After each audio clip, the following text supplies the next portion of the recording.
In this chapter, we are going to start editing video, which is what Premiere Pro is all about. We're going to limit our work to one set of video and audio tracks, and I want to explain why that is. So if you want to follow along, open up this project, go to Working Files, Projects, and open up 0501 Adding Arranging Project. This project has some clips from Digital Juice, and I've got 5 of them in this sequence here. And I want to show you what happens when you work with clips in a sequence and that you have other clips on other tracks at the same time. We're going to start off by just working with clips that are just on this one set of tracks, video 1 and audio 1. And these are video clips that have linked audio associated with them. So this is like the natural sound that would go along if you were to shoot video yourself with a camcorder. So let's just see what happens if I start rearranging clips. I'm going to take Scenic 4 here, and I want to move it ahead of Scenic 2. And I'm going to use a keyboard modifier to do that so that we don't have any funny little gaps showing up.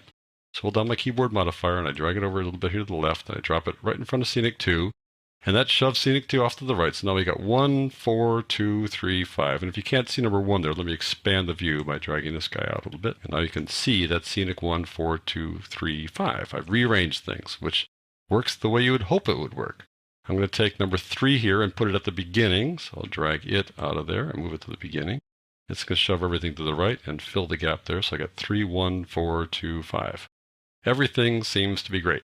I'll take another clip and add it to this sequence. I'll take number 6 here and just put it right in the middle of things, right like that.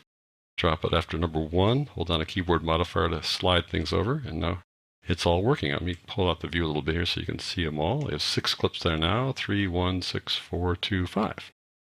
And that is the way you would want things to work. But things get complicated if you have stuff on other tracks. Let me show you what happens.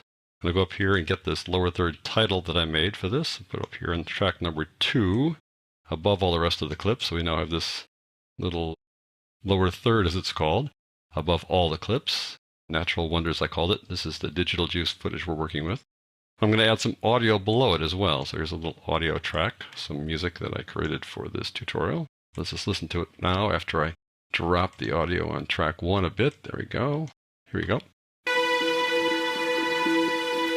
There you go. So we got some natural sound, we got the music, we got the lower third, and this nice composited set of clips. But what happens if I start rearranging things? Well, I'm going to take clip number 2 here and put it right at the beginning. So by doing that, I'm going to fill this gap over here, and then I'm going to put it in the front and slide everything over. So I got number 2. Going to do the keyboard modifier I need to do to move it. I'm going to move it to the beginning and let go. Well, look what happens. It shoves everything over to the right, which is not what I want to do. I want the music in the lower third to still be there. So that's a bit of a shock, right? Let me take number 4 here and just move it right to the middle here. I'll take number 4 and move it ahead of 6. Hold down a keyboard modifier for that so that it fills the gap. Put it in front of number 6. Let go. And whoa, it cuts this little thing on top in 2. Here you can see the lower third, and here you can't. That's not good. And here you can hear the sound. And there it goes away. You split the lower third thing here. You split this graphic and you split the sound. Not something that you want to do. It gets a little complicated when you work with things that are on multiple tracks. I'm going to undo that by pressing Control-Z here in Windows, Command-Z on Mac. I'm going to use the keyboard modifier to have that not happen. I'm going to take number 4 here and move it in front of number 1. Hold down a keyboard modifier to avoid that happening. Move it over here and let go. And now everything is fine.